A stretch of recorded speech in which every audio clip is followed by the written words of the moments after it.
انتہائی غیر مقبول لیڈر کی حیثیت سے، اس لیے کہ جس طریقے سے انہوں نے اقتدار حاصل کیا، جس طریقے سے وہ حکومت کر رہی ہیں، اس میں بنگلہ دیش کے عوام کی تو بھلائی نہیں ہے بلکہ چند مفادات حاصلہ کی بھلائی ہے جس کے لیے وہ کام کر رہی ہیں۔ جی فراست صاحب،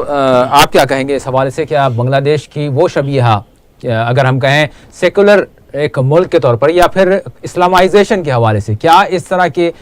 شبیہ یا شبہات یا پھر جو مستقبل وہاں کی عوام دیکھتی ہے، یہ کچھ معنی بن رہی ہے بنگلہ دیش کی بگڑتی صورتحال کے حوالے سے؟